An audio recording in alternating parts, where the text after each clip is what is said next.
The Galactic Council chamber hung suspended in the void between stars, a massive sphere of crystalline material that reflected the light of 1,000 suns. Inside, representatives from 67 civilized species sat in their designated sections, their forms as varied as the stars themselves. Some breathed methane, others required crushing gravity, and a few existed as pure energy contained within magnetic fields. The translation matrices hummed constantly, converting thoughts and sounds into something approaching mutual understanding. Ambassador of the Empire shifted his forearms restlessly. His species had ruled the northern quadrant for 8,000 years, and in all that time, they had never witnessed such fear in a council session. The emergency beacon had brought them all here, away from their and territories, because of a single word that had spread through hyperspace communications like a virus. Humans. They had never heard of them before 3 cycles ago. None of the major powers had. They were newcomers, primitives who had only just discovered faster-than-light travel within the last century of their time. Their home system sat in an unremarkable spiral arm of an unremarkable galaxy, far from any major or resource-rich sectors. By all accounts, they should have remained insignificant for at least another 1,000 years, slowly developing their technology and culture until they were ready to join the greater galactic community. But something had gone terribly wrong. The ambassador floated in its containment sphere, its gaseous form pulsing with agitation. There were information brokers, traders of secrets and knowledge. They had eyes and ears in every corner of known space, which made their current state of panic all the more disturbing. When they were frightened, wise beings paid attention. The data is conclusive, this translated voice echoed through the chamber. 3 weeks ago, the Dominion launched a standard annexation fleet toward the human home system. 47 warships, including 3 dreadnoughts. The humans had been warned multiple times to submit to authority and pay the standard tribute. They refused. The as is their way decided to demonstrate the consequences of such defiance.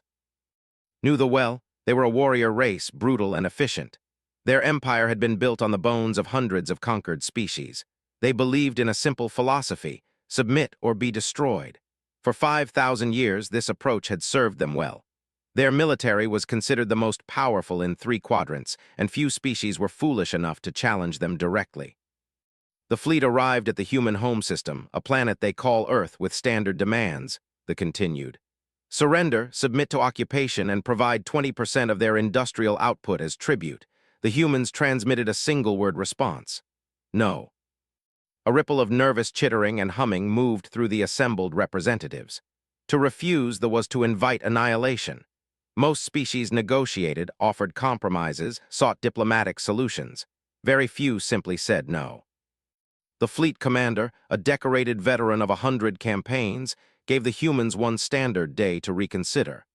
The humans used that time to evacuate their orbital stations and prepare their defenses. When the deadline expired, they attacked.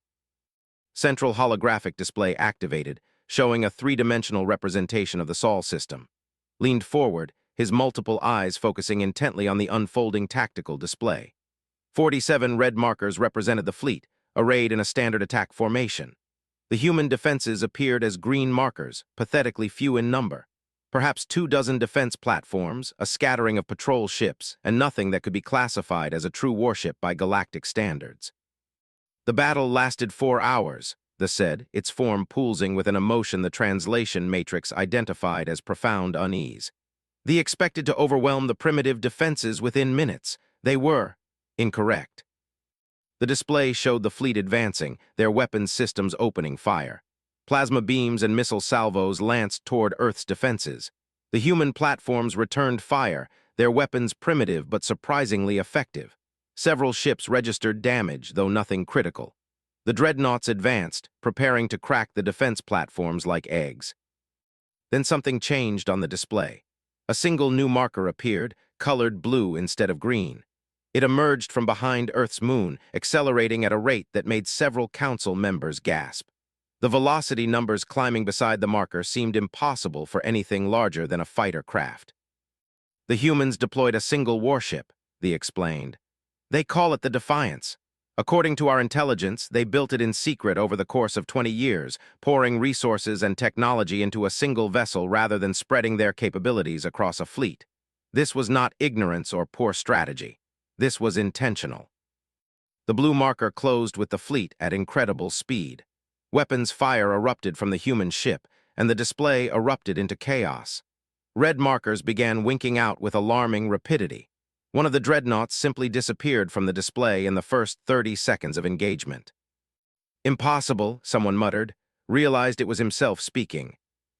That was the consensus among the command structure as well, they said with something approaching dark humor.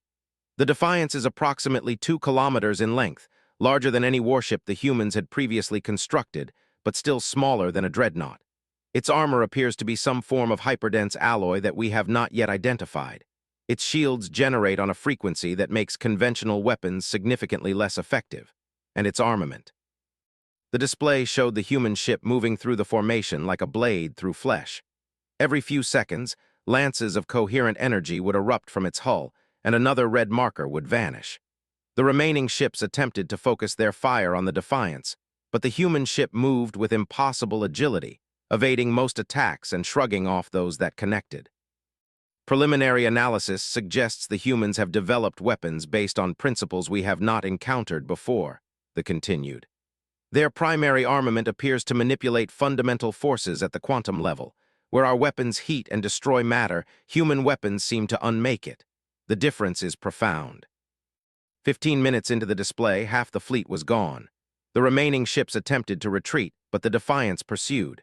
It moved faster than ships could run, faster than should have been possible for a vessel of its size. One by one, the red markers disappeared. When the display finally stopped, only 3 ships remained, and those only because the Defiance had allowed them to escape. The council chamber erupted in a cacophony of sound. Fear, disbelief, and excitement mixed in equal measure.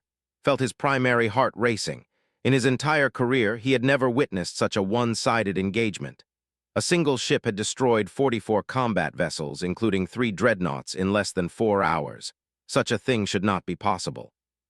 The survivors retreated to their nearest fleet base, they said, somehow making its voice heard above the tumult. They reported their encounter. The High Command, believing the survivors had exaggerated due to trauma, dispatched a second fleet.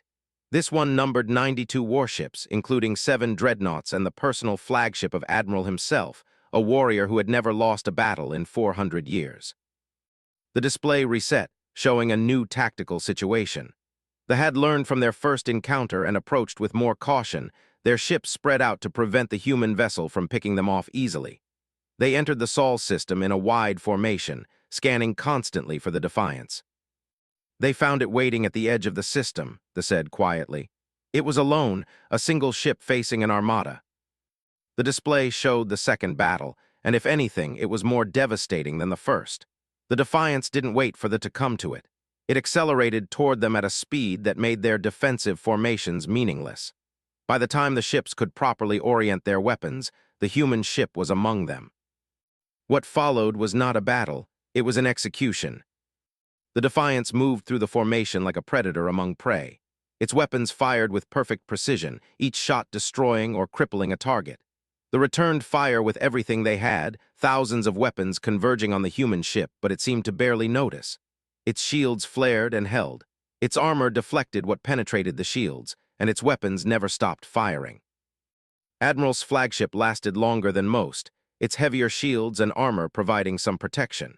But in the end, it too was reduced to expanding plasma and debris. The High Command watched through quantum-entangled communications as their greatest admiral died in fire and silence. This time the Defiance allowed no survivors. 92 ships entered the Sol system. None returned. The total engagement time was 6 hours and 17 minutes, they said into the stunned silence that had fallen over the council. A single human warship destroyed over 130 military vessels in 2 separate engagements, including 10 dreadnoughts. Casualties are estimated at over 400,000 personnel. Human casualties total 0. Felt something he hadn't experienced in decades, genuine fear. The Dominion was a galactic power, one of the major players in this region of space. If the humans could destroy their fleet so easily, what did that mean for the rest of the galaxy? What do we know about human military capabilities beyond this one ship? Someone asked. Recognized the voice of the collective representative, a species known for their strategic thinking. Very little, they admitted. The humans are remarkably good at keeping secrets. We know they have a home fleet of perhaps 50 vessels, most smaller than the Defiance. We know they have colonies in 4 other systems, all defended. But beyond that, our intelligence is limited. What concerns us most is the timeline. Timeline? Asked, finding his voice. The humans have had practical faster-than-light travel for less than 100 of their years, he explained. Most species require thousands of years to develop weapons and defenses capable of challenging major powers. The humans have done it in less than a century. Their rate of technological advancement is exponential. If they can build one ship like the Defiance, they can build more. If they can build more, and if their technology continues to advance at its current rate.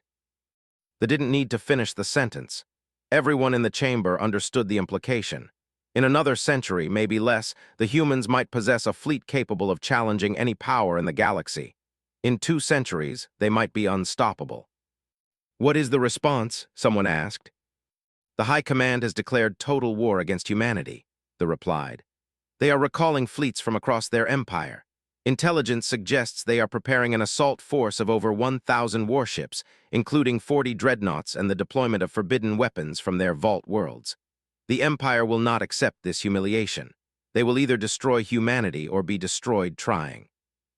The chamber erupted again, this time with arguments and debates. Some representatives called for the council to intervene, to prevent a conflict that could destabilize an entire quadrant. Others argued for neutrality, for letting the Inhumans settle their differences without interference. A few, noted, seemed to be calculating which side might win and how they could profit from the outcome. What do the humans want? Asked loudly, silencing the debate. Have they made any demands? Do they seek conquest, territory, resources? This form pulsed in what the translator identified as uncertainty. That is perhaps the most disturbing aspect of this situation. The humans have made no demands. They have not threatened anyone beyond the who attacked them. They have not sought allies or treaties.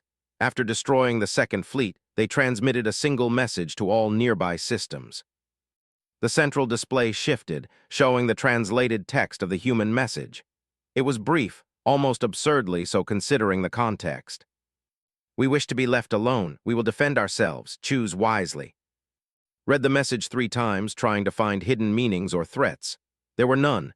The humans were simply stating facts. They wanted isolation. They would fight if attacked. That was all. What kind of species fights like that but seeks no conquest? Wondered aloud. One we do not understand, they replied.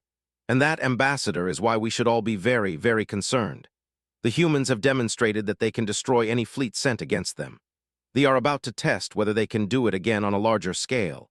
And depending on the outcome of that test, every government, every empire, every collective in this galaxy is going to have to answer a very important question. What question? Asked, though he suspected he already knew. Do we try to make friends with humanity, or do we start building bigger ships? The council session continued for another 6 hours, but no consensus was reached. Some species voted to send diplomatic missions to Earth, hoping to establish communication before the launch their massive assault. Others voted to fortify their borders and prepare for whatever came next. The representatives, their honor-demanding action, stormed out of the session, vowing that human arrogance would be punished with extinction. Remained in the chamber long after most representatives had departed. He stared at the tactical displays, replaying the battles in his mind. A single ship, one warship against fleets that should have crushed it like an insect. And it had won so completely that it seemed like a work of fiction rather than recorded fact. His assistant, a younger named, approached quietly. Ambassador, your shuttle is waiting. We should return to the embassy. Said without turning from the displays. In your studies, did you ever encounter a species that developed this quickly? That went from primitive chemical rockets to fleet-killing warships in less than a century. No, Ambassador. The historical records show no parallel. Most species require 10,000 years or more to reach such capability. Then we are witnessing something unprecedented, said quietly. The emergence of a species that breaks all our established patterns and models, a species that builds one ship capable of destroying 100, a species that seeks isolation rather than expansion. What will you recommend to the Empire? Asked. Turned away from the display, his multiple eyes meetings. I will recommend that we do something the Empire has not done in 8,000 years. I will recommend that we be very, very polite to our new neighbors. Because if the humans can build one Defiance, they can build 1,000. And if they ever decide they don't want to be left alone anymore, I do not think anyone in this galaxy will be able to stop them. The two left the council chamber, leaving the displays running. The blue marker representing the Defiance sat motionless on the tactical screen, a single point of light that had somehow changed the balance of power in an entire galaxy. Somewhere in the Sol system, that ship and its human crew waited, watching the stars, ready to defend their home against whatever came next. And across known space, military planners and government officials were beginning to realize that the galaxy had just become a much more dangerous place. Not because humanity sought war, but because they had proven they could win it. Captain Sarah stood on the bridge of the Defiance, her eyes scanning the holographic displays that surrounded her command chair. The bridge was quiet, the soft hum of advanced systems the only sound breaking the silence. Her crew of 300 worked at their stations with practiced efficiency, monitoring sensors, maintaining weapons systems, and keeping the massive warship running at peak performance. Sarah was 42 years old, a veteran of Earth's expansion into the solar system and the first contact incidents that had revealed the wider galaxy to humanity. She had commanded smaller vessels before, patrol ships and exploratory craft, but the Defiance was something else entirely. It represented humanity's best technology, their most advanced thinking, and their deepest hope that they could survive in a universe that seemed determined to test them. Captain, we're receiving multiple hyperspace signatures, reported Lieutenant from the sensor station. Distance, approximately 3 light hours. Configuration matches fleet architecture. Numbers are still resolving, but initial count shows at least 400 distinct signatures. Sarah felt her stomach tighten, but she kept her expression neutral. 400 ships. They were not playing around this time. They had lost over 100 vessels in 2 engagements, and now they were coming back with an overwhelming force. She had known this moment would come, had prepared for it, but the reality was still sobering. Time to engagement range. At current velocity profiles, approximately 8 hours, Captain. They're not rushing. They're coming in slow and cautious, maintaining formation integrity. They learned from their mistakes, Sarah observed. Commander Wells, what's the tactical assessment? Commander David Wells, her tactical officer and second-in-command, brought up a detailed analysis on the main display. Wells was a genius at reading battle patterns and predicting enemy behavior. He had been instrumental in planning their strategies for the first 2 engagements. They're using a dispersed wave formation, Wells said, highlighting sections of the approaching fleet. Each wave contains approximately 80 ships in a sphere pattern. They're spacing the waves 10,000 kilometers apart. It's designed to prevent us from engaging the entire fleet at once. If we attack the first wave, the others can maneuver and catch us in a crossfire. If we wait, they can consolidate and surround us. Smart, Sarah admitted. They're treating us like a real threat now instead of an annoying primitive. What's our advantage? Speed and firepower, Wells replied immediately. The Defiance can outmaneuver anything they have. Our weapons can punch through their shields in 1 or 2 shots, and our own shields have held up against everything they've thrown at us. The problem is numbers. If they can force us into an extended engagement, eventually they'll land enough hits to do real damage. And if they deploy their siege weapons at standoff range, they could bombard Earth's defenses while we're engaged with their main fleet. Sarah nodded, already thinking through possibilities. The Defiance was powerful, perhaps the most powerful single warship ever built by human hands, but it wasn't invincible. It could be damaged, could be destroyed. And if it fell, Earth would be defenseless against the Armada.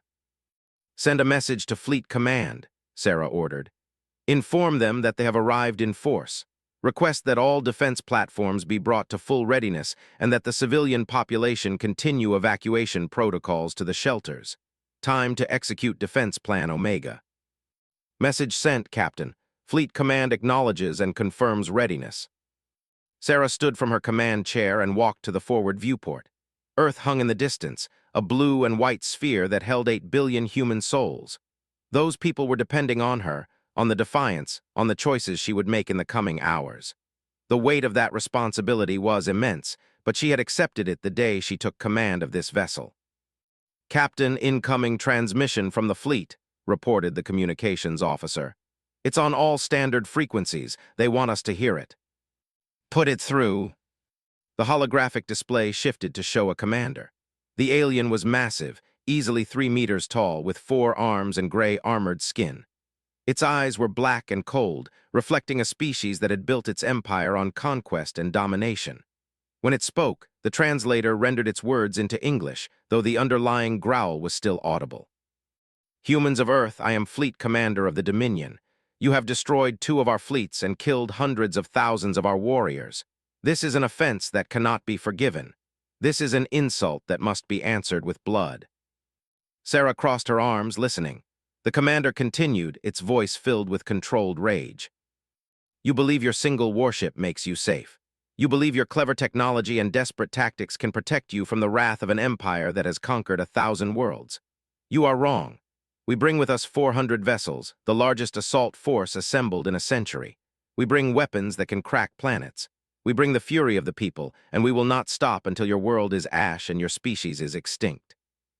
The display showed the fleet spreading out, their formation expanding as they approached. They were creating a net, a trap designed to catch and crush the Defiance no matter which direction it tried to move. "You have one final chance to surrender," continued. "Power down your warship, evacuate your planet. If you comply, we will allow your species to survive as servants of the Dominion. If you refuse, we will show you what happens to those who defy us. You have one of your hours to decide. Choose wisely, humans." The transmission ended, leaving the bridge in silence. Sarah turned to look at her crew. They were all watching her, waiting for her response, waiting to see what their captain would say to such an overwhelming threat. Sarah smiled, and there was no fear in it. "Communications, open a channel. Broadcast on all frequencies. Make sure every ship in that fleet can hear us." "Channel open, Captain." Sarah faced the holographic pickup, knowing her image would appear on the bridge of every warship. She kept her voice calm, conversational, as if discussing something mundane rather than the fate of her entire species. "Fleet Commander, this is Captain Sarah of the human warship Defiance. I've listened to your demands, and I have a response. You came to our home system 3 weeks ago with 47 ships. We destroyed them. You came back with 92 ships. We destroyed those too. Now you come with 400 ships, and you expect this to be different." She paused, letting her words sink in. "You call us primitive. You call us desperate. But you're the ones who keep sending larger fleets because you can't accept that you lost. You're the ones who can't comprehend that maybe, just maybe, you attacked the wrong species. So here's my answer to your demands, Commander." Sarah's smile faded, replaced by an expression of absolute determination. "Come and try. Earth is our home. Humanity is our family. And the Defiance was built for one purpose, to protect both from anyone arrogant enough to threaten them. You want a fight, you've got one, but don't say we didn't warn you." She made a cutting gesture, and the communications officer closed the channel. The bridge crew erupted in cheers and applause, their morale boosted by their captain's defiance. Sarah let them celebrate for a moment before raising her hand for silence. "All right, people, we have work to do. Commander Wells, what's the plan?" Wells brought up a complex tactical diagram. "The formation is designed to trap us, but it has weaknesses. The spacing between waves means we can engage each one separately if we move fast enough. I recommend we target the second wave first, not the lead wave. They won't expect that, and it'll force them to break formation to respond." "Sensors show weapons charge in progress on all vessels," reported. "They're powering up everything they have.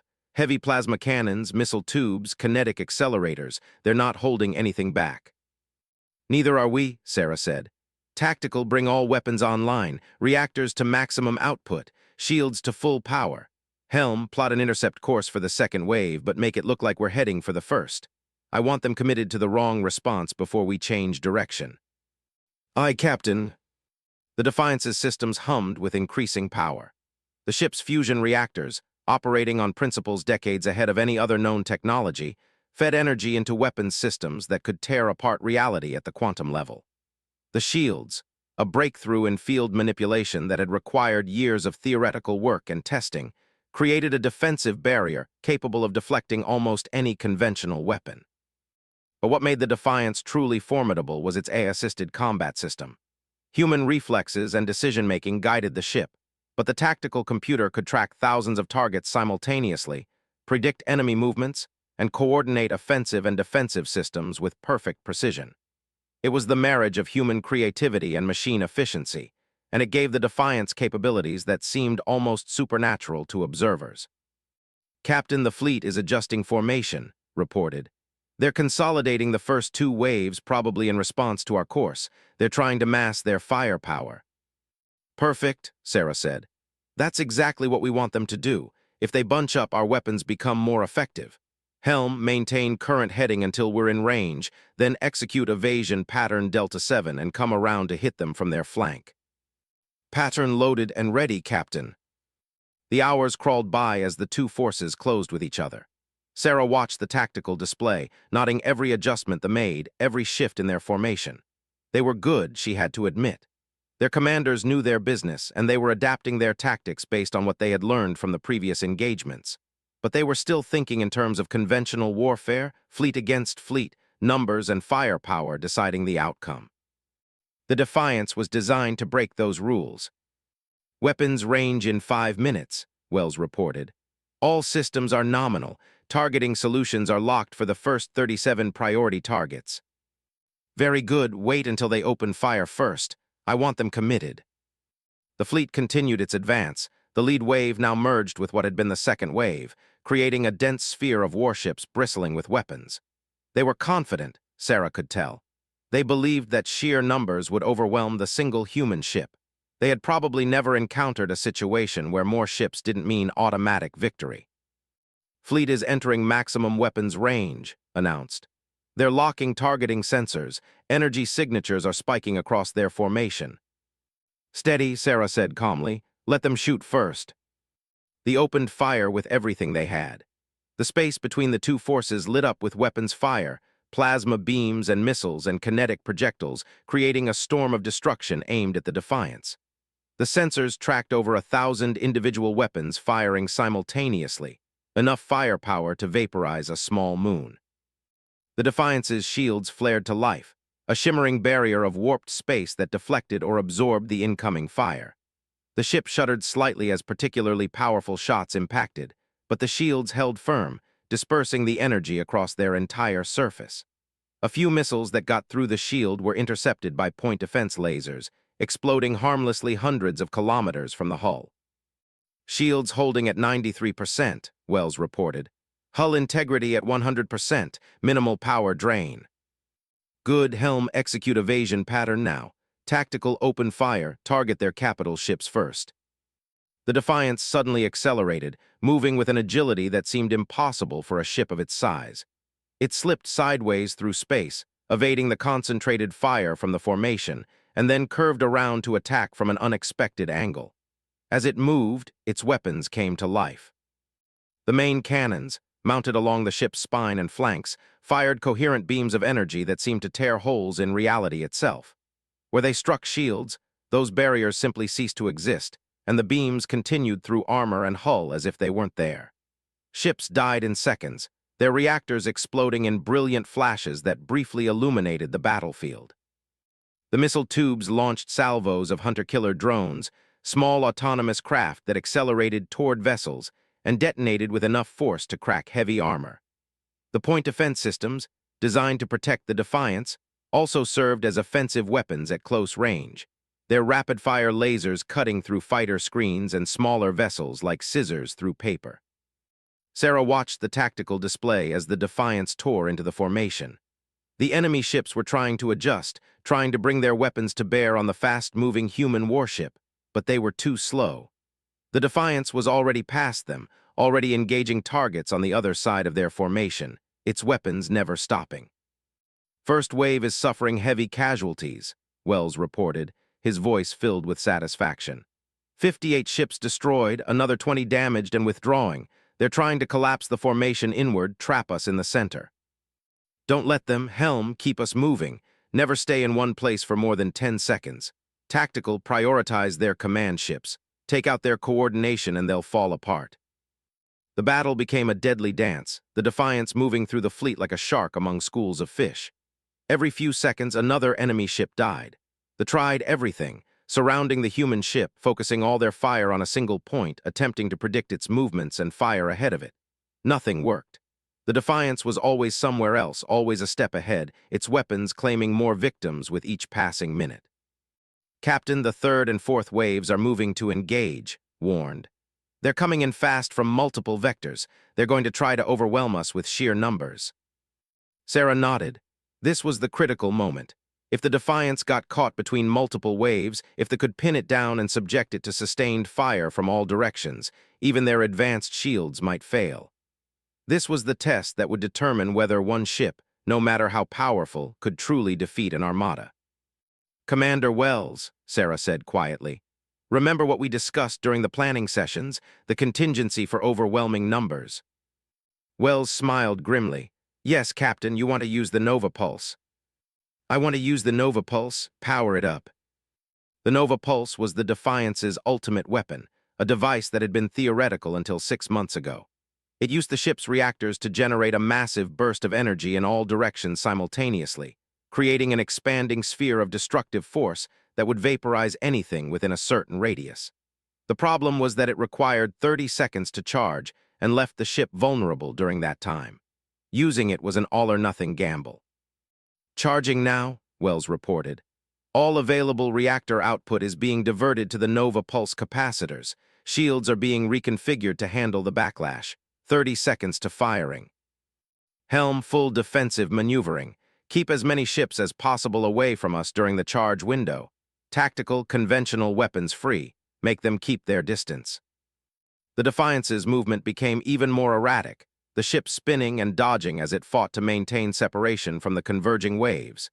Its conventional weapons fired constantly, creating a defensive perimeter of destruction around the ship. The pressed in, sensing that something had changed, that the human ship was more vulnerable than before. 20 seconds to pulse, Wells counted. Fleet is closing from all sides. They're going to be in optimal range when we fire.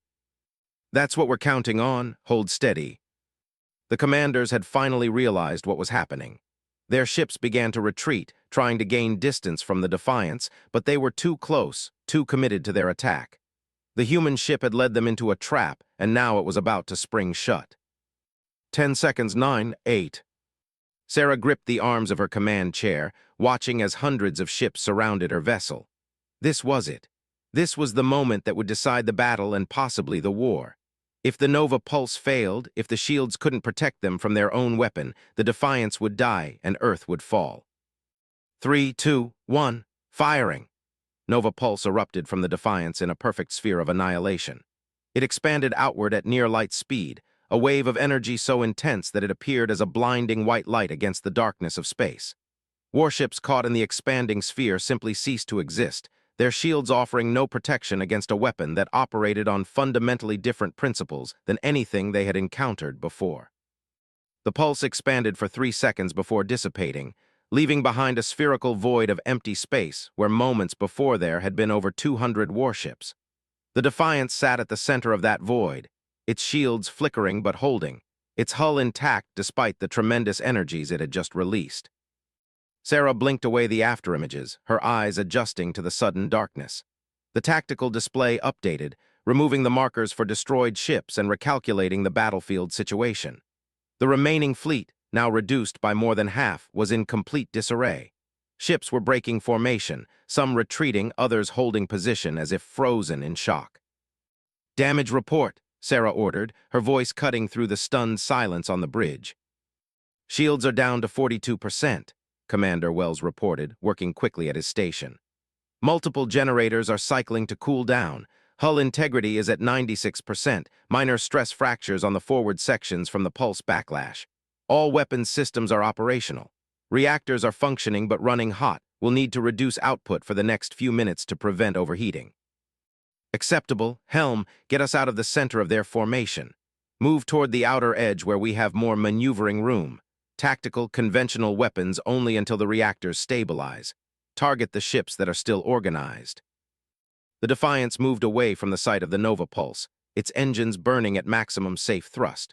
Behind it, the scattered remains of the fleet were trying to regroup.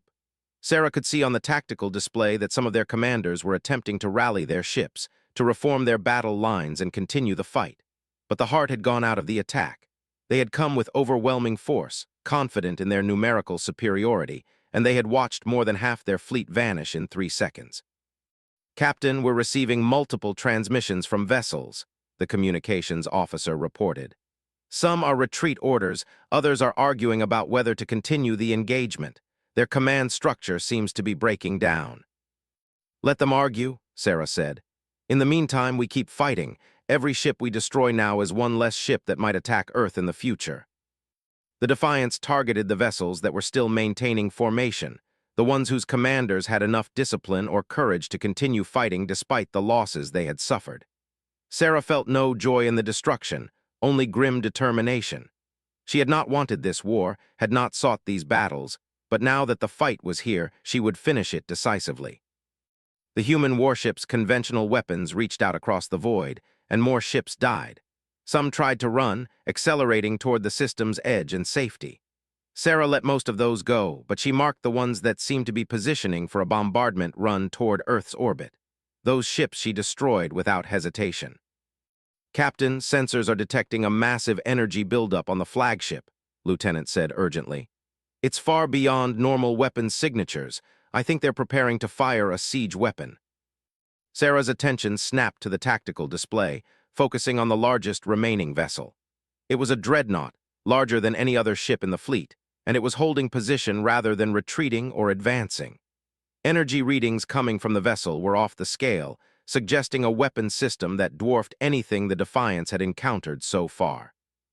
Commander Wells' analysis. It matches descriptions from intelligence reports of planet-killer weapons, Wells said, his voice tight. They're probably targeting Earth directly. If they can't win the battle, they're going to try to destroy the planet before we can stop them. Estimated time to firing is 90 seconds. Sarah made her decision instantly. Helm, maximum acceleration toward that dreadnought. Ignore everything else. Tactical, divert all available power to the main forward cannons. I don't care if we have to shut down life support. I want those guns charged and ready to fire the moment we're in range. The Defiance changed course, abandoning its engagement with the scattered fleet and focusing all its attention on the massive dreadnought. The flagship was easily 4 times the size of the human warship, its hull bristling with weapons and its shields powerful enough to withstand tremendous punishment. But it was also slow, its mass making it difficult to maneuver quickly. 70 seconds to their weapon firing, counted. We're closing fast, but it's going to be tight. Sarah watched the distance counter dropping.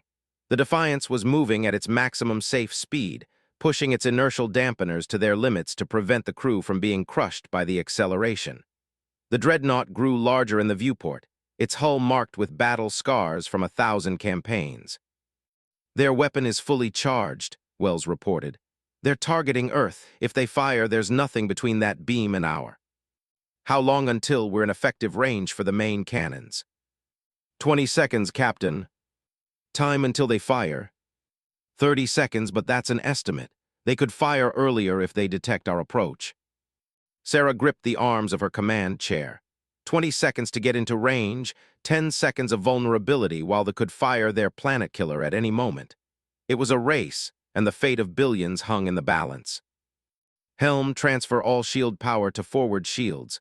Strip the aft and lateral generators completely. If they shoot at us from behind or the sides, we're dead anyway. Put everything we have in front.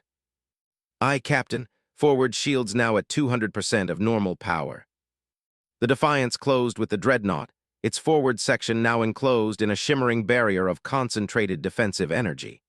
Point defense weapons opened fire, their cannons tracking the approaching human ship and sending streams of plasma toward it.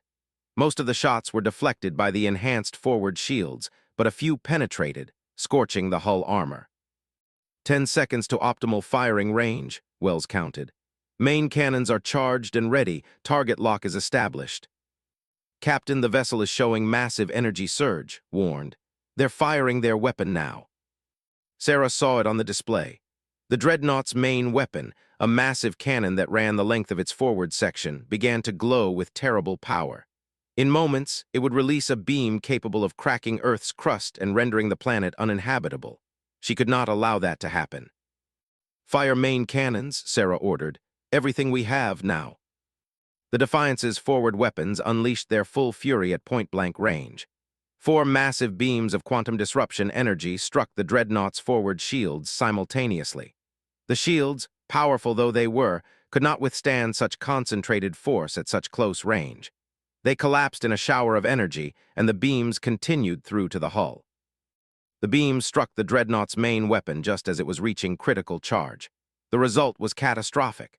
The planet-killer cannon exploded. The energy it had built up released uncontrollably inside the ship's own structure. The dreadnought's forward section simply disintegrated, vaporized by its own weapon.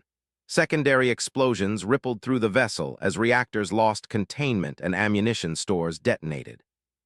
The Defiance shot through the expanding debris field, its shields taking hits from shrapnel and fragments but holding together. Sarah watched as the flagship, the pride of their fleet, broke apart into burning pieces that tumbled away into space. "Target destroyed," Wells reported unnecessarily. "Earth is safe." The bridge crew erupted in cheers, relief and triumph mixing in equal measure. They had cut it close, terrifyingly close, but they had succeeded. The planet-killer weapon had been destroyed before it could fire, and the immediate threat to Earth had been eliminated.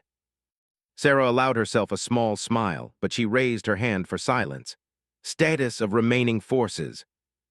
"They're retreating," Captain said. "All remaining vessels are breaking off and heading for the system's edge. They're running." "Let them go, set a pursuit course but stay out of weapons range. I want them to get home and tell everyone what happened here." The Defiance changed course, following the fleeing vessels but making no attempt to catch them. Sarah watched as the enemy fleet, once so confident and overwhelming, fled in disorder from a single human warship. It was a sight she would remember for the rest of her life. "Final casualty count," Sarah requested. Wells worked at his console, compiling the data. Of the 400 vessels that entered this system, 372 were destroyed. 28 are retreating. Total estimated casualties are approximately 900,000 personnel. Our casualties remain 0, though we did lose 6 remote sensor drones and will need to replace several armor plates. Sarah nodded slowly. 0 casualties. The Defiance's advanced automation and defensive systems had protected every member of its crew through the most intense engagement any of them had ever experienced. But she knew that the human cost of this war could not be measured only in lives lost aboard warships.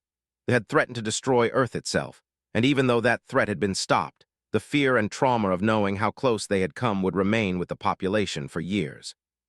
"Communications, send a message to Fleet Command. Inform them that the assault has been repelled and that the threat to Earth has been eliminated. Provide full tactical logs and sensor data for analysis." "Message sent, Captain. Fleet Command is responding. They're ordering a full stand-down of defense platforms and recalling all militia vessels. They're also asking if you need any assistance with repairs." "Tell them we're fine. The Defiance took some minor damage, but nothing critical. We'll conduct repairs in orbit and remain on station in case they decide to try again." Sarah stood from her command chair and walked to the forward viewport. Earth hung in the distance, peaceful and beautiful, unaware of how close it had come to annihilation. 8 billion people down there owed their lives to the crew of this ship, to the engineers and scientists who had built it, to the politicians and military leaders who had authorized its construction over 20 years ago. "Captain, we're receiving a priority transmission from Earth," the communications officer said. "It's from Admiral at Fleet Command. He's requesting a direct channel." "Put him through." The holographic display shifted to show Admiral James, the commander of Earth's defensive forces.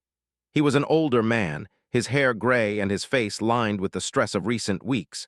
But at this moment he was smiling, and Sarah could see tears in his eyes.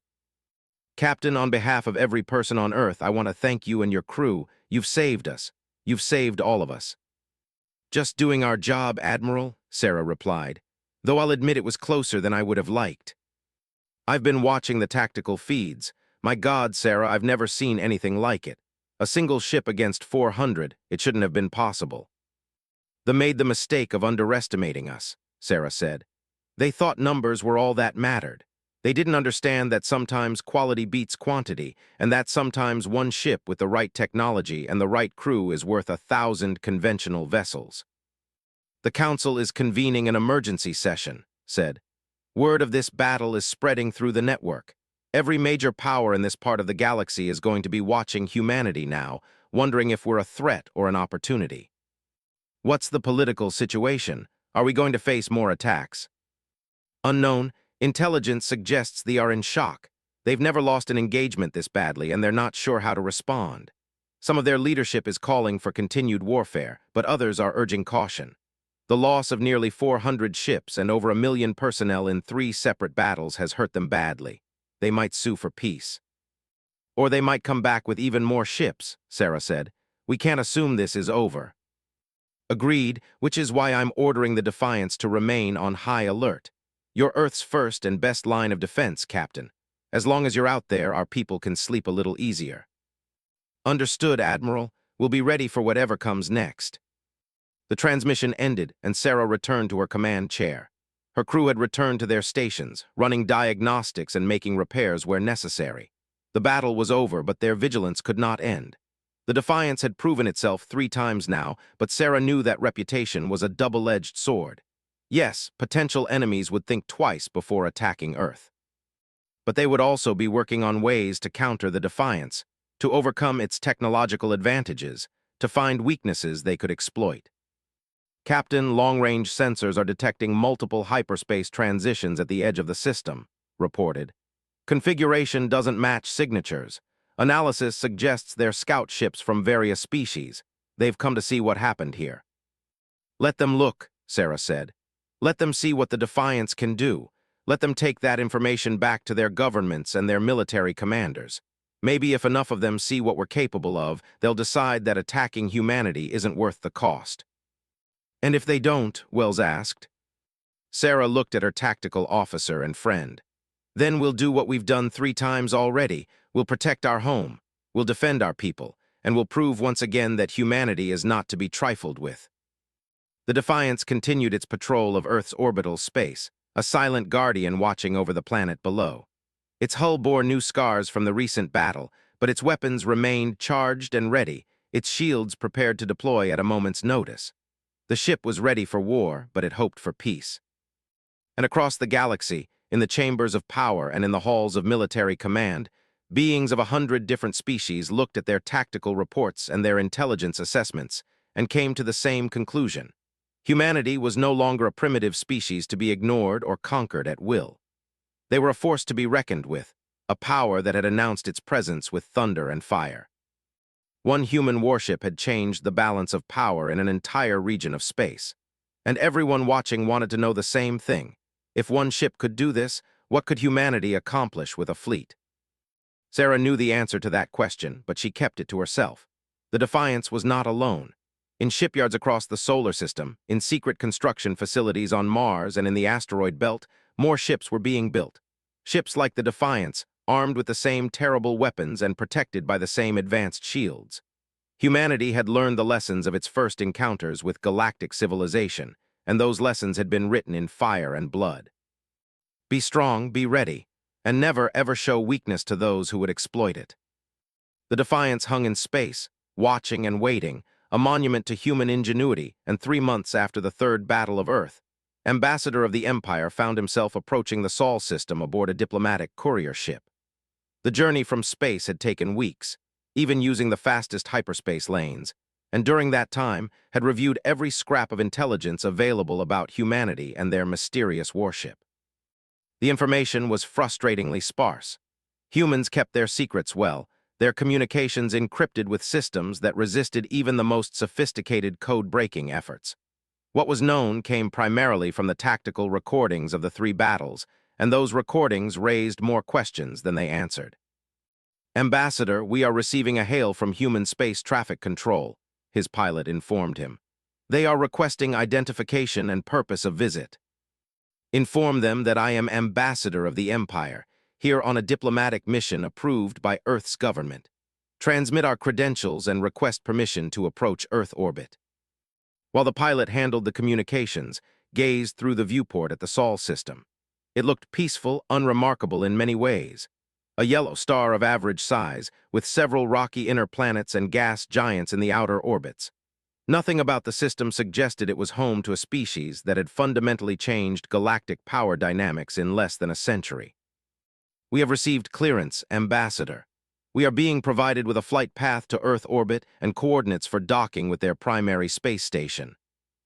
As the courier ship moved deeper into the system, noted the various human installations. Orbital platforms around several planets, mining operations in the asteroid belt, and an impressive shipyard complex orbiting Mars.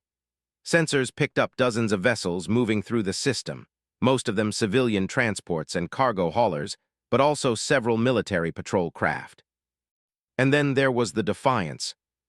The human warship hung in high Earth orbit, its hull reflecting the light of Sol. Even from this distance, could see that it was massive, larger than most capital ships in the fleet. Its design was angular and aggressive, with none of the flowing curves preferred by most species. It looked dangerous, a weapon given physical form. Ambassador, the humans are asking if you would like a close pass of their warship before proceeding to the space station. Was surprised by the offer. Most species kept their military secrets closely guarded, especially from potential rivals. That the humans were offering to let him see the Defiance up close suggested either remarkable confidence or a complete lack of concern about his observations. Accept their offer. I would very much like to see this vessel that has caused such disruption to the galactic order. The courier ship altered course, approaching the Defiance under the guidance of human traffic control. As they drew closer, the sheer scale of the warship became apparent. Had reviewed the technical specifications from intelligence reports, but seeing it in person was different. The Defiance was a statement of power, a declaration that humanity would defend itself with whatever force was necessary. "They're giving us a full orbit of the vessel," the pilot said. "I'm activating our passive scanners." "Don't bother," said. "I'm sure they're monitoring everything we do. Besides, I doubt our scanners can penetrate whatever stealth measures they've incorporated into that hull." As the courier ship circled the Defiance, observed the weapon emplacements, the shield generators visible as subtle bulges in the hull, the engine array that somehow provided the vessel with its incredible speed and maneuverability. He saw the scars from recent battles, places where armor had been damaged and replaced, evidence that the ship was not invincible despite its impressive record. But most importantly, he saw the crew. Through the transparent sections of the hull, he could see humans moving about, working at their stations, maintaining their ship. They looked remarkably like in some ways, bipedal beings with similar proportions. But there was something in the way they moved, a purposefulness and determination that spoke to their species' character. "Complete your orbit and proceed to the space station," ordered. "I have seen enough." The docking procedures at Earth's primary orbital station were efficient and professional. Was met by a human diplomatic, a young woman named Jennifer Torres who spoke passable and seemed genuinely pleased to meet him. "Ambassador, welcome to Earth orbit. We're honored to host the first formal diplomatic mission from the Empire. If you'll follow me, I'll escort you to your quarters where you can rest before your scheduled meeting with our Secretary of State." "Thank you, Torres, but I wonder if I might make an unusual request." "Of course, Ambassador. What do you need?" "I would like to meet with Captain Sarah of the Defiance, if such a meeting can be arranged." Torres paused, clearly surprised by the request. "That's highly irregular, Ambassador. Captain is a military officer, not a diplomat. Meetings with foreign dignitaries are not typically part of her duties." "I understand, but I believe it would be valuable for both our peoples if I could speak with her.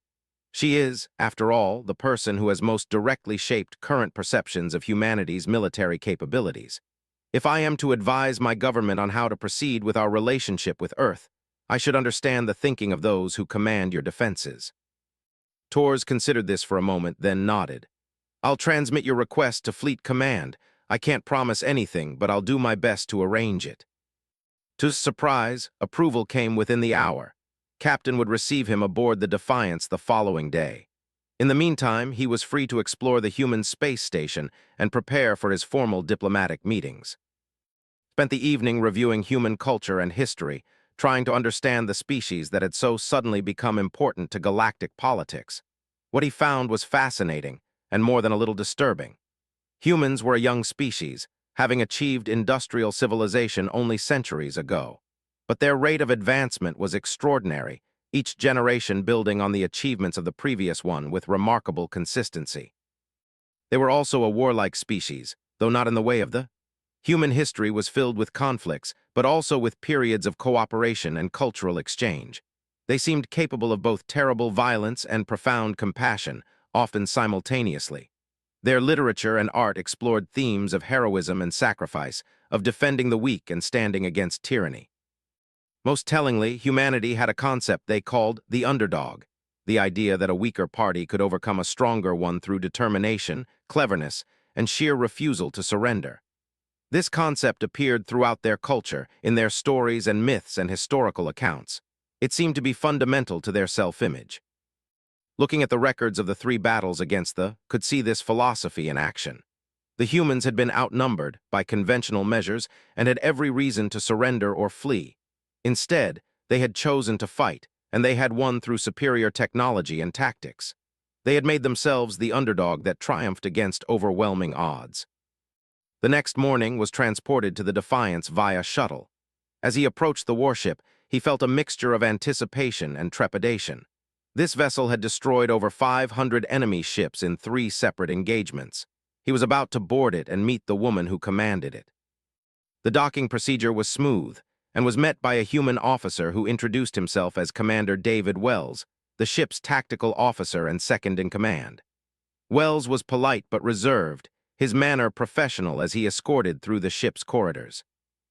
The interior of the Defiance was surprisingly austere. Had expected to see displays of military might, propaganda celebrating their victories, but instead he found functional spaces designed for efficiency. The crew he passed in the corridors nodded politely to him, but showed no particular curiosity about the alien visitor. They had work to do, and his presence was merely a temporary distraction. Wells led him to the bridge, and multiple eyes took in the advanced command center with professional appreciation. The holographic displays were more sophisticated than anything in the fleet, and the integration between stations suggested a level of coordination that would give any ship a significant tactical advantage. Captain Sarah stood near the central command chair, reviewing a data pad. She looked up as entered, and for a moment the two beings studied each other. Saw a woman in her early 40s, fit and alert, with eyes that suggested both intelligence and determination. What saw when she looked at him could only guess. Ambassador said, setting down her data pad and approaching with an outstretched hand. "Welcome aboard the Defiance. I understand you wanted to speak with me." Carefully grasped her hand with one of his own, mimicking the human greeting he had studied. "Thank you for receiving me, Captain. I know this is unusual, but I felt it was important that we meet." "I'll be honest, Ambassador, I'm not sure what we have to discuss. I'm a military officer, not a politician. If you want to negotiate treaties or trade agreements, you should be talking to the Secretary of State." "I'm not here to negotiate, Captain. I'm here to understand. My government needs to decide how to proceed in our relationship with humanity, and to make that decision, we need to understand what kind of species you are. You've demonstrated military power that seems almost miraculous by galactic standards. But power alone tells us nothing about your intentions, your values, or your long-term goals."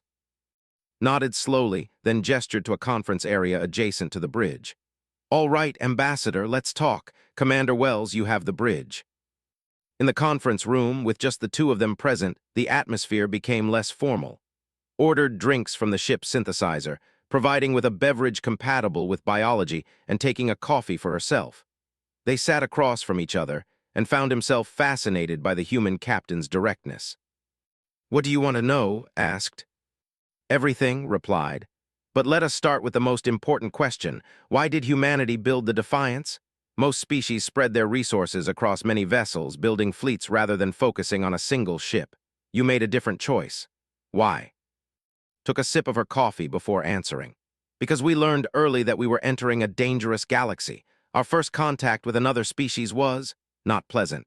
We encountered a patrol fleet while exploring nearby systems. They demanded we submit to their authority, pay tribute, accept occupation. When we asked why we should do this, they told us it was because they were stronger and we were weaker. That was their only justification." "And you refused?" "Of course we refused. Humanity spent thousands of years fighting against tyranny and oppression on our own world. We're not about to accept it from aliens just because they have more ships. But we also knew we couldn't win a conventional war against the or any other major power. We didn't have the industrial base, the experience, or the time to build a fleet that could match theirs numerically. So you built quality instead of quantity."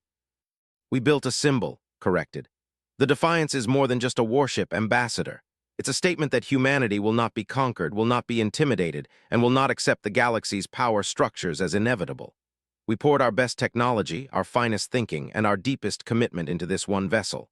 We made it strong enough to face any threat, fast enough to engage on our terms, and deadly enough to prove that we are not prey. Listened carefully, understanding dawning. You wanted to change the galactic perception of humanity with a single dramatic demonstration. Exactly. If we had built 100 smaller ships, they would have sent 200. If we built 200, they would have sent 500. It would have become an arms race we couldn't win. But by building one ship capable of defeating an entire fleet, we changed the equation. Now potential enemies have to ask themselves, if one human ship can do this, what could a fleet accomplish? And the answer scares them enough that most would rather find a peaceful solution. Most noted, but they came 3 times, each time with more ships. They are stubborn and proud. They couldn't accept that they had been beaten by what they considered primitives, but even they have their limits. Our intelligence suggests that after their last defeat, internal pressure forced their leadership to reconsider the war. They've started calling for peace negotiations. And if they hadn't, if they had continued to escalate, his expression hardened. Then we would have continued to defend ourselves. The defiance is powerful, but it's not invincible. We know that. If they had kept coming, eventually they might have found a way to overwhelm us. But by that time, we would have completed construction on the next generation of ships. We're already building more vessels like the Defiance Ambassador.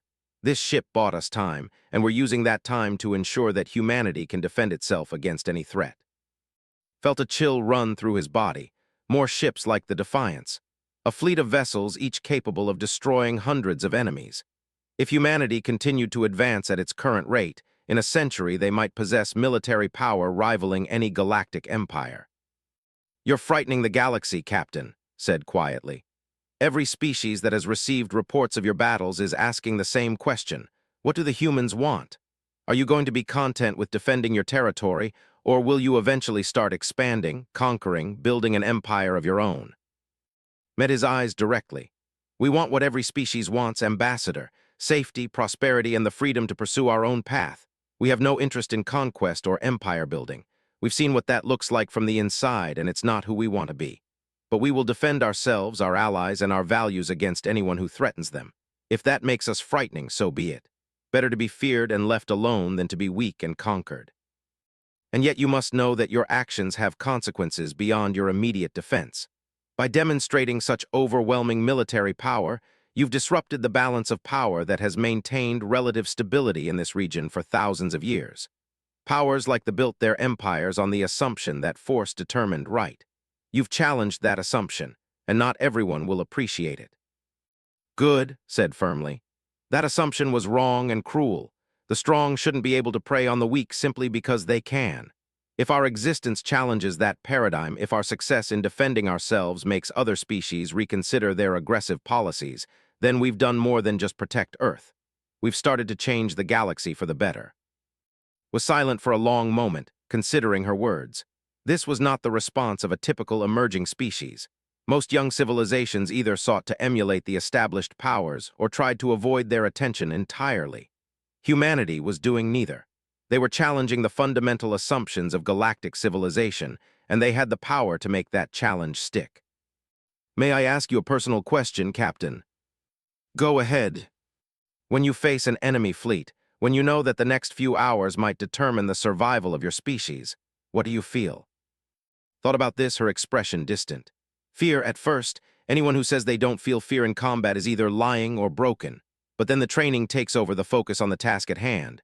I think about my crew, about the people on Earth depending on us. And I remember why we built the Defiance in the first place. Not to conquer, not to terrorize, but to protect. That purpose gives me clarity. When I give the order to fire, I'm not thinking about glory or victory. I'm thinking about keeping my world safe for one more day. "And the enemy you kill, do you mourn them?" "I regret the necessity," said after a pause. "Every ship I destroy carries people who had families, hopes, dreams, but they chose to attack us, chose to threaten the annihilation of my entire species. I won't apologize for defending my home, but I don't celebrate their deaths either. War is terrible, Ambassador. It should always be a last resort, but when it comes, you must be prepared to win it." Nodded slowly, beginning to understand the complexity of humanity's position. They were neither peaceful pacifists nor aggressive conquerors. They were defenders who had been pushed into developing overwhelming force, and now they had to navigate a galaxy that feared their power while trying to prevent the wars that had driven them to develop that power in the first place. "What would you say to my government, Captain? If you could speak directly to the Emperor, what message would you give?" Smiled slightly. "I would tell him that humanity seeks friendship and cooperation with all peaceful species. We're willing to trade, to exchange knowledge, to work together on common challenges. But we will not submit to anyone's authority, we will not pay tribute to any empire, and we will not accept a galaxy where might makes right. If the Empire can accept that, then I believe we could be valuable allies. If not, then we'll remain polite neighbors with very strong fences." "A fair answer," acknowledged. "Though I suspect some in my government will see that as arrogance from a species that has only just joined the galactic community." "Then they're welcome to test us like the did," said, her voice hardening slightly. "But I wouldn't recommend it." The meeting continued for another hour, with asking about human culture, philosophy, and long-term goals. Answered honestly, neither exaggerating human capabilities nor downplaying their determination to remain free. By the time left the Defiance, he had a much clearer picture of humanity and what they represented. They were dangerous, yes, but not in the way they were dangerous. Humanity was dangerous because they refused to accept the status, because they had proven that the established order could be challenged, and because they possessed both the power and the will to back up that challenge. As his shuttle returned to the space station, looked back at the Defiance one final time. That single warship had changed everything. It had proven that one vessel with superior technology and determined crew could defeat forces that should have crushed it. And in doing so, it had announced to the galaxy that a new power had emerged, one that would not be ignored, intimidated, or conquered. 6 months after Ambassador's visit to Earth, the Galactic Council convened for what many were calling the most important session in 5,000 years. The great crystalline chamber was filled to capacity, with representatives from every major power and dozens of smaller civilizations in attendance. The agenda contained only one item: the formal recognition of humanity as a sovereign galactic power and the establishment of protocols for interaction with Earth and its territories. Captain Sarah stood in a designated area near the center of the chamber, feeling profoundly out of place. She was not a diplomat, had never wanted to be one, but Earth's government had insisted she attend this session. The Defiance and its victories had made her famous throughout the galaxy, and her presence would carry more weight than any politician's words. Secretary of State Harrison stood beside her, prepared to handle the actual negotiations and discussions. Harrison was a skilled diplomat with decades of experience, but even she seemed nervous about addressing the assembled powers of the galaxy. "Just remember," Harrison whispered to Sarah, "let me do most of the talking. You're here as a symbol, a reminder of what humanity can do. Sometimes the threat of action is more powerful than action itself." Sarah nodded, understanding the strategy even if she disliked it. She was a warrior, not a chess piece in diplomatic games. But if her presence here helped secure a peaceful future for humanity, she would play whatever role was necessary. The session began with the ambassador presenting a comprehensive analysis of humanity's military capabilities, technological advancement, and potential threat assessment. The report was thorough and fair, acknowledging both humanity's impressive achievements and their limited industrial base compared to established powers. When it concluded, the chamber filled with discussion and debate. "The facts are clear," a representative from the collective stated. "Humanity possesses military technology significantly in advance of their general development level. The Defiance represents a quantum leap in weapons and defensive systems. We must determine whether this poses a threat to galactic stability." "Threat," the ambassador rose, his voice filled with barely controlled anger. "They have destroyed over 500 of our vessels. They have humiliated the Dominion before the entire galaxy. They have proven that they possess weapons capable of challenging any military force in this region. Of course, they are a threat." Ambassador stood, his forearms gesturing for calm. "The representative forgets to mention why those ships were destroyed. They attacked humanity's home system 3 separate times, demanding submission and threatening annihilation. The humans defended themselves. That is not aggression, that is survival. Survival that came at tremendous cost to our people," the ambassador shot back. "Over 1 million warriors died in those engagements. Our fleet strength has been reduced by nearly 30%. We have enemies throughout the quadrant who now see us as weakened, vulnerable. The humans have destabilized the entire region. Sarah listened to the arguments, noting how each species viewed the situation through the lens of their own interests and fears. Some saw humanity as a potential ally against traditional rivals. Others saw them as a disruptive force that needed to be contained. Still others were simply trying to calculate how to profit from the changing power dynamics. A representative from the Meridian Commonwealth, a peaceful federation of several species, requested recognition. We have reviewed the evidence extensively, and we find that humanity acted in self-defense in all three engagements. They initiated hostilities, and humanity responded with overwhelming force. However, we are concerned about the implications of their technological capabilities. The defiance represents a paradigm shift in military design. If humanity continues to develop weapons at their current rate, they could pose an existential threat to any species they choose to target. Then perhaps, Sarah found herself speaking before she could stop herself, species should choose not to become targets. The chamber fell silent, all attention focusing on the human captain. Sarah felt Secretary Harrison's warning hand on her arm, but she had already committed. She might as well finish what she had started. With respect to this council, I've listened to an hour of debate about whether humanity is a threat, about how our technology frightens you, about how we've disrupted your comfortable balance of power. But I haven't heard anyone address the fundamental issue. We didn't ask for this war. We didn't seek to conquer anyone. We were building our civilization, exploring our corner of space, and trying to understand our place in a galaxy we had only just discovered. Then they showed up and told us we had two choices: submit or die. Sarah looked directly at the ambassador. What would you have done in our position? Would you have surrendered your to foreign occupation?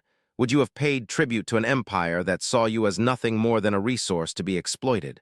Or would you have fought back with everything you had? The ambassador said nothing, his black eyes glaring at her. We built the Defiance because we had to, Sarah continued, addressing the entire council now. Because we looked at the galaxy you've created, where the strong prey on the weak and call it natural order, and we decided we would rather die free than live as slaves. We developed advanced weapons because you gave us no choice, and we will continue to develop them because we've learned that in this galaxy, only the strong are allowed to exist in peace. Secretary Harrison stepped forward, trying to regain control of the situation. What Captain means to say is that humanity seeks peaceful coexistence with all species who respect our sovereignty. We have no territorial ambitions beyond our current systems. We're willing to engage in trade, cultural exchange, and mutual defense agreements with any power that approaches us in good faith. And what of those who don't approach in good faith? Asked a representative from the collective. What happens to species that you deem threatening or hostile? Will you unleash your defiance upon them as you did the? Only if they attack us first, Sarah said firmly. We're not interested in conquest or empire building, but we will defend ourselves, our allies, and any other species that asks for our protection against aggression. The galaxy you've built is one where might makes right. Well, now there's a new source of might, and we're saying that right matters too. You can either adapt to that new reality or keep trying to prove that you're stronger than us. But I warn you, they tried that 3 times, and it didn't work out well for them.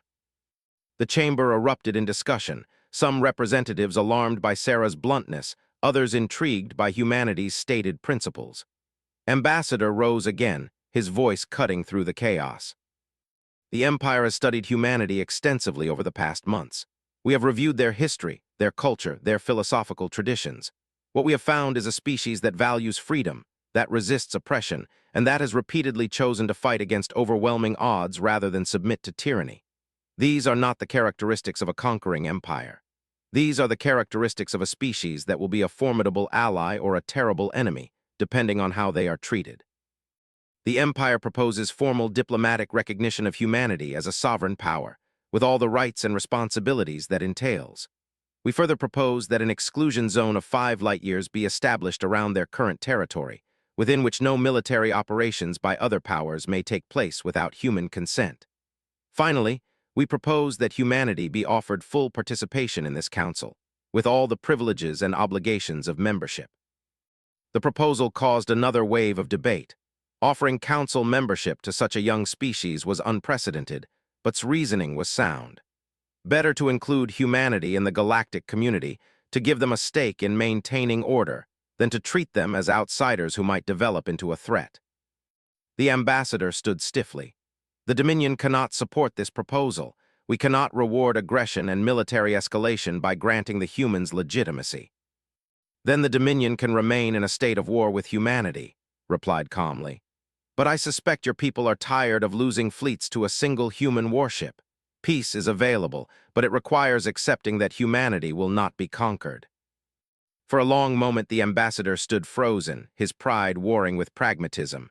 Then, slowly, he sat down. The Dominion will abstain from the vote. We neither support nor oppose the proposal. It was as close to surrender as they were capable of offering. Sarah recognized the significance of the moment. They had built their empire on intimidation and superior force. By choosing to abstain rather than continue their opposition, they were acknowledging that humanity could not be intimidated and that their force was no longer superior. It was a profound shift in the regional power balance. The vote proceeded, with the majority of species supporting the proposal. Some did so out of genuine respect for humanity's right to exist as equals. Others did so out of fear of what might happen if humanity was driven to extreme measures. But the result was the same. When the vote concluded, humanity had been formally recognized as a sovereign galactic power, with territory, rights, and representation in the Council.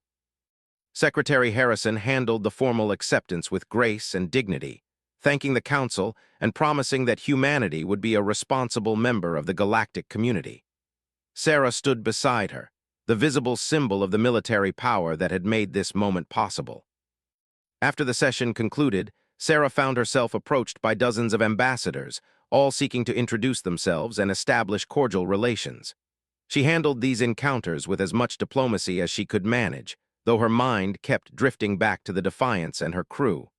They had won the war, but now came the harder task of winning the peace. Ambassador approached as the crowd began to thin. Captain, I wanted to congratulate you personally. Today represents a triumph not just for humanity, but for the principle that the galaxy's power structures can be changed. Thank you, Ambassador, though I suspect we have you to thank more than ourselves. Your support in the Council was invaluable. I supported what was right, said simply. The Empire has existed for 8,000 years, Captain. We have seen countless species rise and fall, empires emerge and collapse. What we have learned is that the species that endure are not always the strongest or the most numerous. They are the ones that adapt, that learn, that refuse to accept defeat even when it seems inevitable. Humanity has these qualities in abundance. What happens now? Sarah asked. We've been recognized by the Council, but that doesn't mean the threats have disappeared. There are still species out there who see us as a challenge to their power. True, but they will think carefully before acting. The Defiance has become legendary throughout this region. There are species that worship it as a symbol of resistance against oppression. Others fear it as a harbinger of change, but all of them respect it. That respect is your shield, Captain. Use it wisely. I'm a warrior, ambassador, not a politician. I'm not sure I know how to wield respect as a weapon. His multiple eyes showed something like amusement. Then you are fortunate that your government employs skilled diplomats to handle such matters. Your role is simply to continue being what you are, the guardian of humanity, the commander of a ship that has proven itself unbeatable. That reputation will serve humanity well in the years to come. Sarah spoke for a while longer, discussing potential cooperative ventures between their species and the challenges that lay ahead. When they finally parted, Sarah felt a sense of hope she hadn't experienced since the war began. Humanity had survived its first true test in the galactic community, and they had emerged not just intact but strengthened. That evening, Sarah returned to the Defiance via shuttle. As she walked through the familiar corridors of her ship, greeting crew members who had become like family, she felt the weight of recent months beginning to lift. They had done what they set out to do.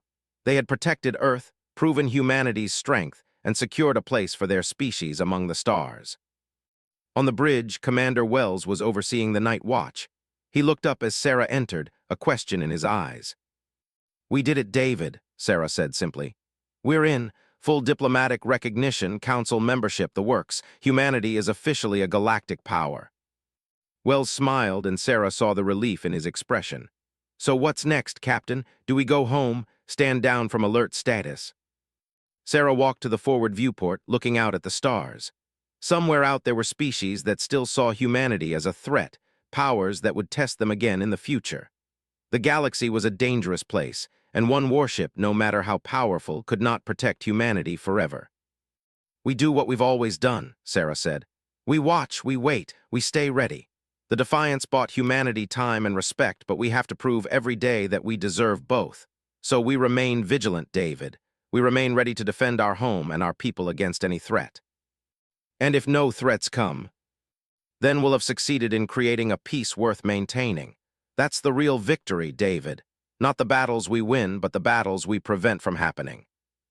Commander Wells nodded, understanding. The Defiance and its crew had become symbols of humanity's strength, but their greatest achievement would be if that symbol was powerful enough that it never had to be used again. The ship continued its orbit of Earth, a silent guardian watching over the planet below. In the months and years that followed, the Defiance would remain on station, a constant reminder to any potential aggressor that humanity was not to be trifled with. Other ships would join it eventually, as Earth's shipyards completed construction on the next generation of warships. But the Defiance would always hold a special place in human history as the ship that changed everything. The ship that stood alone against impossible odds. The ship that proved humanity belonged among the stars. The ship that made an entire galaxy quake with a single name. Captain Sarah stood on the bridge of her ship, looking out at the infinite expanse of space, and she smiled. They had done the impossible. They had taken a species on the edge of extinction and turned it into a power that could not be ignored. The journey had been hard, the sacrifices real, but they had succeeded. And now, as Earth's first true guardian, the Defiance would watch over its home world and all of humanity as they ventured forth into a galaxy that was no longer quite so hostile. The age of human expansion was beginning, and it was doing so from a position of strength rather than weakness. One human warship had changed the balance of power in an entire region of space, and that was just the beginning of humanity's story among the stars. The galaxy had learned to respect Earth not through diplomacy or trade, but through the undeniable demonstration of military power wielded in defense of freedom and survival. The Defiance hung in the void, its weapons silent but ready, its shields dormant but prepared to activate in an instant. It was both a symbol and a promise. A symbol of humanity's determination to remain free, and a promise that anyone who threatened that freedom would face the same fate as the armadas. The ship's sensors continuously scanned the surrounding space, watching for threats, monitoring for unusual activity. The crew went about their duties with quiet pride, knowing that they served aboard the most famous warship in the galaxy, the vessel that had written humanity's name in the stars with fire and victory. And somewhere in the depths of space, in the chambers where galactic powers made their plans and calculated their strategies, the Defiance was always part of the equation. How many ships would it take to defeat it? Could it be done at all? Was it worth the cost of trying? These questions shaped policy and influenced decisions across dozens of star systems. One human warship had accomplished what diplomacy alone could never have achieved. It had commanded respect through strength, demanded recognition through victory, and secured peace through the threat of overwhelming retaliation. It had proven that humanity was not prey, not victims waiting to be conquered, but warriors capable of defending their home against any threat. The galaxy had quaked when the Defiance proved its power. And in the silence that followed, in the peace that descended after the storm of battle, humanity found its place among the stars. Not as conquerors or victims, but as equals who had earned their position through courage, innovation, and an absolute refusal to surrender their freedom. The Defiance remained on watch, a guardian in the darkness, a light against those who would threaten Earth and its people. And as long as it remained vigilant, humanity could look to the stars with hope rather than fear, knowing that they had the strength to face whatever challenges awaited them in the vast and dangerous galaxy they now called home. This was the legacy of one human warship, not just the battles it won or the enemies it destroyed, but the future it made possible. A future where humanity stood proud and free among the civilizations of the galaxy, feared by their enemies, respected by their peers, and ready to defend all they had built against any threat that dared to challenge them. The Defiance had changed everything, and the galaxy would never be the same again. The question now was how the galaxy would respond to this new reality. and had a feeling that the answer to that question would determine the shape of galactic politics for centuries to come. And somewhere out there, in the vast darkness between stars, potential enemies looked at that single warship and reconsidered their plans. The universe seemed to hold its breath for a moment, and then the defiance unleashed hell itself.